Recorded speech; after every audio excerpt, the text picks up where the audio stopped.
Hi friends, welcome to Shiva pharmacist channel. So ఇది చాలా important video అండి. సో ఎవరైతే ఫార్మసీ కోర్స్ చేస్తున్న పిల్లలు ఉంటారో వాళ్ళు ఖచ్చితంగా చూడాలి. నెక్స్ట్ వాళ్ళ తల్లిదండ్రులు కూడా, మీ పిల్లలు కనుక ఫార్మసీ కోర్స్ చేస్తూ ఉంటే, బీఫార్మసీ కానీ, డిప్లొమా ఫార్మసీ కానీ, ఎంఫార్మసీ కానీ, ఫార్మా డి కోర్సులు కానీ చేస్తూ ఉంటే ఖచ్చితంగా వీడియో చూడండి. అలాగే ఆల్రెడీ ఫార్మసిస్టులు అయిన వాళ్ళు, ఓకేనా, వాళ్ళు కూడా ఖచ్చితంగా వీడియో చూడాలి. ఎందుకు అంటే మన ఫార్మసీ కెరీర్ అనేది ప్రమాదంలో ఉంది. ఓకే. ఆల్రెడీ కొద్దిగా గందరగోళంలో ఉంది. ఇంకాస్త గందరగోళం అయ్యేలాగా గూడా ఉంది. ఓకే. దీన్ని మనం ఖచ్చితంగా కంట్రోల్ జేయాలి. కంట్రోల్ జేయలేకపోతే పిల్లలు ఎవరైతే ఇప్పుడొస్తున్నారో, ఆ పిల్లల కెరియర్ అనేది నాశనమయ్యే అవకాశం ఉంది. అందుకని ఖచ్చితంగా వీడియో చూడండి. లాస్ట్ వరకు చూడండి. ఎటువంటి ప్రమాదం ఉందనేది ఇప్పుడు డిస్కషన్ చేస్తా. ఆల్రెడీ ప్రమాదంలో ఏం ప్రమాదం అయింది? ఏ గందరగోళంలో ఉన్నాం? కొత్తగా ఏం జరగబోతుందో గూడా నేను ఇప్పుడు ఎక్స్‌ప్లెయిన్ చేస్తా. అసలు ఈ వీడియో చేయడానికి నేను ఈ వీడియోస్ ఎందుకు చేస్తున్నానో మీకు ఎక్స్‌ప్లెయిన్ చేస్తా. ఈ వీడియో మీద నేను రియాక్ట్ కావద్దు అనుకున్నా. కానీ కొంతమంది బ్రదర్స్, ఫ్రెండ్స్ ఫోన్ చేసి, "అన్న ఇలా జరుగుతుంది. ఓకే. దీని మీద మనం రియాక్ట్ అవ్వాలి. ఖచ్చితంగా" అని చెప్పేసి చెప్పడం జరిగిందనమాట. దానికోసం రియాక్ట్ అవుతున్నా. రైట్. ఏం జరిగిందంటే రీసెంట్‌గా బీహార్‌లో జరిగింది. పక్క స్టేట్ విషయం కదా! మనకెందుకు అనుకోవద్దు. నెక్స్ట్ ఇది ఈ బాంబు మన మీద పడబోయే అవకాశం కూడా ఉంటది కాబట్టి చెప్తున్నా. బీహార్‌లో ఏం జరిగిందంటే, బీహార్‌లో ఫార్మసిస్ట్ వేకెన్సీ పడ్డది. ఎన్ని పోస్టులయ్యా అంటే 2473 2473 పోస్టులు, ఫార్మసిస్ట్ పోస్టులు వేకెన్సీ పడ్డాయి. చాలా మంచి వేకెన్సీ. 2000 పోస్టులు అంటే మామూలు విషయం కాదు. మంచి వేకెన్సీ పడ్డది. దీనికి ఎవరు అప్లై చేయాలి? జనరల్‌గా ఎవరు అప్లై చేస్తారు అంటే, మనకు తెలిసిందే, డిప్లొమా ఫార్మసీ చేసిన వాళ్ళు అప్లై చేస్తారు. బీఫార్మ్ చేసిన వాళ్ళు అప్లై చేస్తారు. ఫార్మ్ డి చేసిన వాళ్ళు కూడా అప్లై చేస్తారు. ఎవరికైతే పీసీ సర్టిఫికేట్ ఉంటుందో, who got PC certificate, okay, they can apply. Okay. వాళ్ళు అప్లై చేయొచ్చు. రైట్. కరెక్టే కదా! అయితే బీహార్ గవర్నమెంట్ ఏం చెప్పిందంటే, నాకు ఓన్లీ ఈ వేకెన్సీకి, ఈ పోస్టులకు డిప్లొమా ఫార్మసీ చేసిన వాళ్ళు మాత్రమే అప్లై చేయాలి. మిగతా వాళ్ళు ఎలిజిబిలిటీ కాదు అని చెప్పింది. ఓన్లీ డిప్లొమా ఫార్మసీ చేసి పీసీ ఉంటే మాత్రం వాళ్ళే అప్లై చేయాలంట. బీఫార్మ్ చేసిన వాళ్ళు, ఎంఫార్మ్ చేసిన వాళ్ళు, ఫార్మ్ డి చేసిన వాళ్ళు అప్లై చేయకూడదంట. ఈ వేకెన్సీ, ఈ పోస్టులకి. ఓకే. ఇప్పుడు ఎలా ఉంటది? అంటే బీఫార్మ్ చేసిన వాడు ఫార్మసిస్ట్ కాదా? ఎంఫార్మ్ చేసిన వాడు ఫార్మసిస్ట్ కాదా? డిప్లొమా చేసిన వాడే ఫార్మసిస్టా? రైట్. అయితే ఈ విషయం మీద మనోళ్ళకు మండిందనమాట. ఎవరైతే బీఫార్మ్ చేసినారో, ఎవరైతే ఎంఫార్మ్ చేసినారో హర్ట్ అయ్యిర్రు ఆ పిల్లలు. హర్ట్ అయ్యి ఈళ్ళేం చేసిర్రంటే, ఈళ్ళు హైకోర్ట్‌లో కేసేసిర్రు. ఏమేసిర్రు? అయ్యా, ఇండియన్ ఫార్మసీ యాక్ట్ ఉంటది. ఫార్మసీ యాక్ట్ 1948 ప్రకారం ఎవరైతే డిప్లొమా ఫార్మసీ చేసినారో, ఎవరైతే బ్యాచిలర్ ఆఫ్ ఫార్మసీ చేసినారో వాళ్ళందరూ కూడా ఫార్మసిస్టులే. వాళ్ళందరూ కూడా ఫార్మసిస్ట్ ఎగ్జామ్ పడ్డప్పుడు వాటికి అప్లై చేసుకోవచ్చు. వాటికి జాబ్ చేసుకోవచ్చు. వాళ్ళందరికి మీరు పీసీ ఇచ్చుకోవచ్చు అని చెప్పేసి అక్కడ 1940 యాక్ట్‌లో ఉంది. యాక్ట్ ప్రకారం వీళ్ళు కోర్ట్‌ని అడిగారు. హైకోర్ట్‌ని అడిగారు. హైకోర్ట్ ఏం చేసిందంటే సుప్రీం కోర్ట్‌కి పంపించింది ఈ ఇష్యూని. రైట్. సుప్రీం కోర్ట్ ఏం చెప్పిందయ్యా అంటే, కనీసం సుప్రీం కోర్ట్ ఏమన్నా న్యాయం చేస్తదేమో అనుకున్నారు ఈళ్ళు. కానీ సుప్రీం కోర్ట్ ఏం చెప్పిందంటే, ఎక్కడైతే స్టేట్‌లో ఈ వేకెన్సీస్ ఉంటాయి కదా! స్టేట్‌లో జాబ్స్ పడతాయి కదా! ఆ జాబ్స్ పడితే ఆ జాబ్స్‌కు క్రైటీరియా ఏంటి? ఎలిజిబిలిటీ ఏంటనేది స్టేట్ గవర్నమెంటే డిసైడ్ చేస్తది. స్టేట్ గవర్నమెంట్ ఏం చెప్తే అదే కరెక్టు. దీంట్లో మేము జోక్యం చేసుకోము అని చెప్పేసి సుప్రీం కోర్ట్ చెప్పింది. దీని ప్రకారం ఏంటి అంటే, ఎగ్జామ్ అయిపోయింది ఆల్రెడీ. ఎగ్జామ్ అయిపోయింది. అంతా అయిపోయిందనుకోండి. సో, దీని ప్రకారం ఏందంటే, ఇక్కడ లాస్ అయింది ఎవడయ్యా అంటే, ఎవడైతే బీఫార్మ్ చేసినాడో, ఎవడైతే ఎంఫార్మ్ చేసినాడో వాడు లాస్ అయినట్టే కదా! ఓకే. రైట్. అది జరిగిందనమాట. మరిప్పుడు ఇది పక్క స్టేట్‌లో జరిగింది గదా! మన కాడికి ఎందుకొస్తది అనుకోవచ్చు మనం. చెప్పలేం. మన దగ్గర కూడా రావచ్చు. ఓకే. అసలు డిప్లొమా ఫార్మసీ తీసుకోవడానికి కారణం ఏముందో తెలుసా? జనరల్‌గా తక్కువ గ్రేడ్ ఉన్న వాళ్ళని ఎందుకు తీసుకుంటారండి? వాళ్ళకి సాలరీస్ తక్కువ ఇయ్యడానికి. వాళ్ళు పెద్దగా ఏమి అడగరు గదా! ప్రమోషన్‌లు అడగరు. ఏమి అడగరు. తక్కువ సాలరీకి పని చేస్తారు. ఓ దానికోసం అన్నమాట. గవర్నమెంట్ మీద భారం తగ్గుతది కదా! దానికోసం అన్నమాట. మరి అదే ఐడియా వీళ్ళకి కూడా వచ్చిందనుకో, వీళ్ళు కూడా అదే పని చేస్తారు. తెలంగాణ అదే పని చేస్తది. ఏపీ అదే పని చేస్తది. ఈ ఎంటైర్ ఇండియా అదే పని చేస్తే మరి బీఫార్మ్, ఎంఫార్మ్, ఫార్మా డి చేసిన వాళ్ళు ఏం చేయాలి? అడుక్కు తినాలా? రైట్. అర్థమైతుందండి మీ అందరికి. ఇది జరిగిందన్నమాట. సో, ఇప్పుడు అసలు కథ స్టార్ట్ అయితది. ఇప్పటివరకు నేను చెప్పిందంతా ఒక వైపు గదా! ఇప్పుడు చూడు ఏం జరుగుతదో. సో, ఇప్పుడేం జరుగుతుందంటే, మొత్తము మన తెలంగాణ గురించి మాట్లాడదాం మనం ఫస్ట్. మన తెలంగాణలో ఇప్పటి వరకు టిల్ 2026 వరకు 60,000 నుంచి 75,000 మంది ఫార్మసిస్టులున్నారిక్కడ. 60,000-75,000 pharmacist are there in Telangana. దీంట్లో ఈ 45,000 మెంబర్స్ రిటైల్ షాపులలో ఉన్నారు. ఓకే. కార్పొరేట్ కంపెనీ ఫార్మసీలు కానీ, సొంత ఫార్మసీలు కానీ, వేరే దగ్గర ఫార్మసీలో కానీ వర్క్ చేస్తూ 45,000 మెంబర్ ఫార్మసిస్టులు ఉన్నారంట. ఓకే. మరి ఉన్నారా? లేకుంటే మీరేమన్నా సర్టిఫికేట్లు ఇచ్చి ఉన్నట్టు చేస్తున్నారా? ఇక మిగతా వాళ్ళు ఎక్కడ పనిచేస్తున్నారా అంటే, మిగతా వాళ్ళు కొన్ని రకాల ఫార్మా ఇండస్ట్రీలో పనిచేస్తున్నారు. ఫార్మా కంపెనీలో పనిచేస్తున్నారు. మెడికల్ కోడింగ్‌లో పనిచేస్తున్నారు. హాస్పిటల్‌లో పనిచేస్తున్నారు. కొంతమంది ఫార్మసీ కాలేజీలో పనిచేస్తున్నారు. రైట్. ఇక్కడ ఏం జరిగిందయ్యా అంటే, ఫస్ట్ పీసీఐ వేరే వాళ్ళకిచ్చి మనం ఉపాధి పోగొట్టుకున్నాం. పీసీఐఆర్ సర్టిఫికేట్ రెంట్‌కి ఇచ్చుకొని వాళ్ళు షాప్ పెట్టుకొని వాళ్ళు బతుకుతున్నారు. అక్కడ మనం మోసపోయినాం. Next pharma company. ఫార్మా కంపెనీకి పోతేనన్నా కనీసం వాల్యూ ఉంటదంటే, ఫార్మా కంపెనీలో గూడా మనల్ని తక్కువనే పెట్టుకుంటారు. మీరు గమనిస్తే ఎంఎస్‌సి వారని, బీఎస్‌సి వారని, ఎంఎస్‌సి ఆర్గానిక్ కెమిస్ట్రీ వారని వాళ్ళనే పెట్టుకుంటారు ఎక్కువగా. మనల్ని తక్కువ మంది పెట్టుకుంటారు. అక్కడొక దెబ్బ. ఇక మెడికల్ కోడింగ్ వేరు మనోళ్ళు. సాఫ్ట్‌వేర్ జాబు మస్తు హైఫైగా ఉంటదని. ఫస్ట్‌లో బానే ఉంది. ఇప్పుడేం జరుగుతుంది? ఇంటర్ చేసినోడిని, డిగ్రీ చేసినోడిని కూడా తీసుకొస్తుర్రు. వానికేదో 3 నెలలు ట్రైనింగ్ ఇస్తుర్రు. తీసుకొచ్చి మెడికల్ కోడింగ్‌లో వాడిని కూడా పెడుతుర్రు. అది పోయింది. ఓకే. ఇగ ఎక్కడుంది ఇది రూట్ అంటే ఎక్కడ లేదిగ. ఇగ ఓన్లీ నువ్వు అటు పోయి, ఇటు పోయి మళ్ళా ఫార్మసీ స్టోర్‌లకే, రిటైల్ ఫార్మసీలకే పోవాలి. అట్లా అయిపోయిందనమాట. రైట్. అయితే ఇప్పుడు చూడు ఇంకో ట్విస్ట్ చెప్తా చూడండి ఇగ. ఇప్పటిదాకా ఇది సెకండ్‌ది కాదు. ఇక థర్డ్ చూడు. థర్డ్‌ది దారుణం ఇగ. ఇక 2025 నుంచి మనం చూసుకుంటే గనక ప్రతి ఇయర్‌కి 15,000 మంది ఫార్మసీ కోర్స్ కంప్లీట్ చేసుకొని బయటకొస్తుర్రు.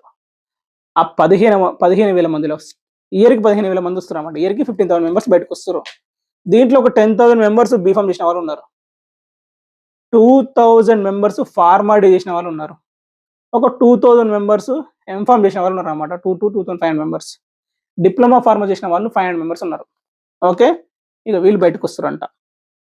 రైట్. ఇక దీంట్లో ఇక బీఫార్మ్, ఎంఫార్మ్, డిప్లొమా ఫార్మసీ అంటే మనకు ఆల్రెడీ తెలుసు మన భాగవతాలు ఏందో మనం ఏం చేస్తున్నామో.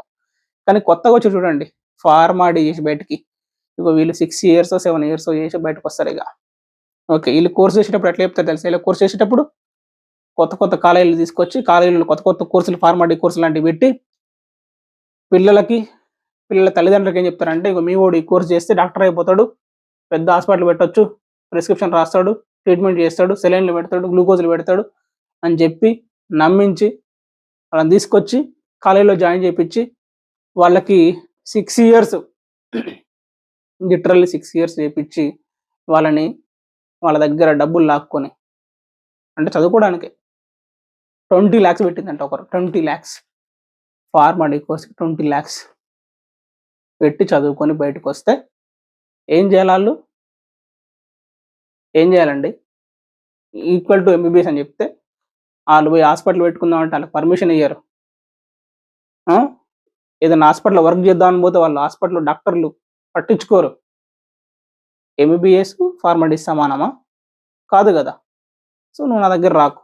నేను చేసే పని నువ్వు చేయొద్దు అని చెప్పేసి వాళ్ళు చులకనగా చూడడం, పట్టించుకోకపోవడం, హాస్పిటల్‌లో కెరియర్ లేక, హాస్పిటల్ పెట్టడానికి పర్మిషన్ లేక, మరి ఎటు పోవాలి వాళ్ళందరూ ఫార్మా డి చేసిన వాళ్ళందరూ?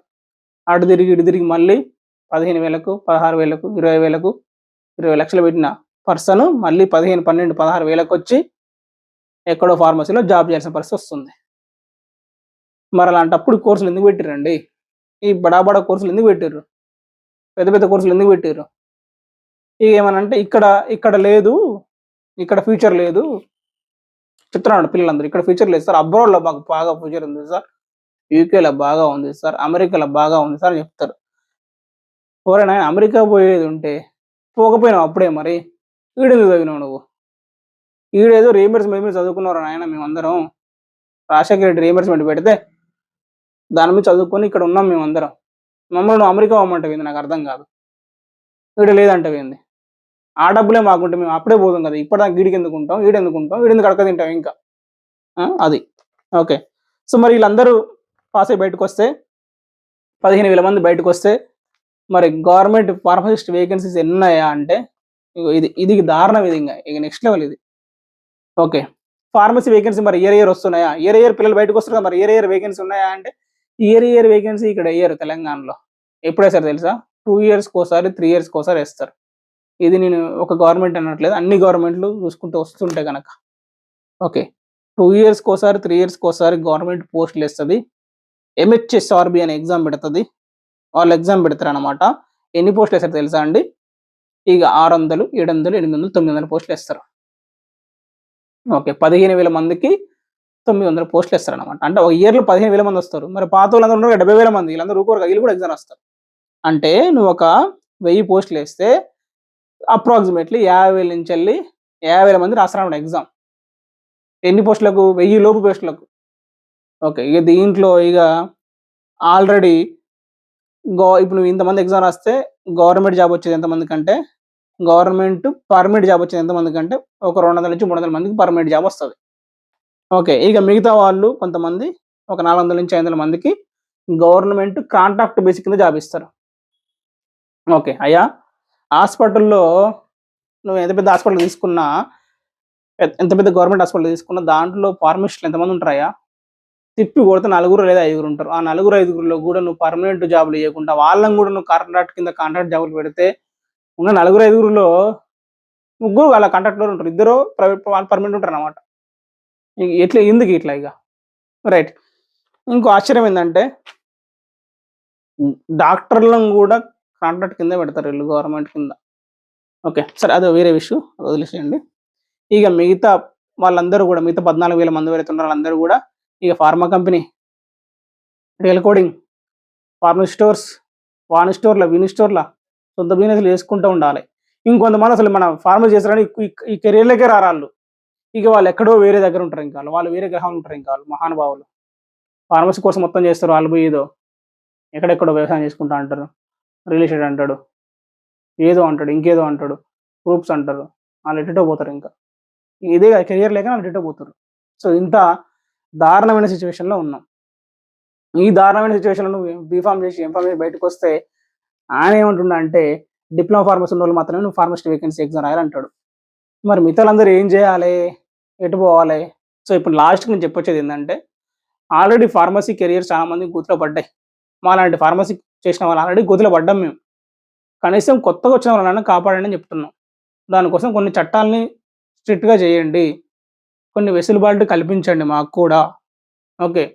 మేము కూడా చదువుకున్నాం గదా! కొంచెం వెసులుబాటు కల్పించండి. మాకంటూ కొంచెం గుర్తింపు ఇవ్వండి అనేది మేము రిక్వెస్ట్ చేస్తున్నాం. ఓకే.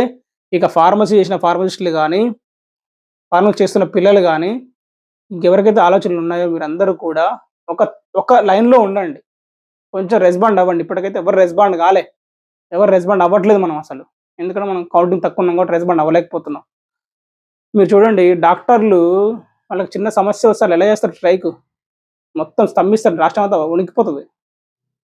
అట్లా మనం గూడా అలా ఉండాలని చెప్తూ ఉన్నాం. రైట్. ఓకేనా అండి. అంటే మనకు ప్రాబ్లమ్ వచ్చినప్పుడు మనం గూడా కలిసికట్టుగా ఉండి పోరాడాలని చెప్పేసి అయితే చెప్తూ ఉన్నాం. ఆల్రెడీ చాలా మంది చేస్తున్నారు మన వాళ్ళు. మనకు కౌన్సిల్ ఉంది, సంఘాలున్నాయి చేస్తున్నారు. సో, వాళ్ళకి సపోర్ట్ ఇవ్వాలి. రైట్. అందరూ కూడా గొంతెత్తి మాట్లాడండి. ఒక తాటిపైన రండి. ఓకేనా. అది మనము విజ్ఞప్తి చేస్తున్నాం. రైట్. సో, ఇప్పుడు మీరందరూ ఏం చేయండి అంటే ఫార్మసీ వాళ్ళు ఎవరైతే ఉన్నారో మీరు ఏం జాబ్ చేస్తున్నారు? ఎక్కడ ప్రైవేట్‌లో చేస్తున్నారా? గవర్నమెంట్‌లో చేస్తున్నారా? ఇండస్ట్రీలో చేస్తున్నారా? అనేది కింద కామెంట్ సెక్షన్‌లో కామెంట్ చేయండి. మీ లైఫ్ ఎలా ఉంది కామెంట్ చేయండి. మీ ఫ్రెండ్స్ లైఫ్స్ ఎలా ఉన్నాయి కామెంట్ చేయండి. దాన్ని బట్టి మన ఫార్మసీ కెరియర్ ఇంకెక్కడుందనేది మనకు తెలుసుకోవడానికి ఒక అవగాహన వస్తది. దాన్ని బట్టి మనం ముందుకు ఎలా వెళ్ళాలనేది మనకు ఒక మార్గం దొరుకుతూ ఉంటది.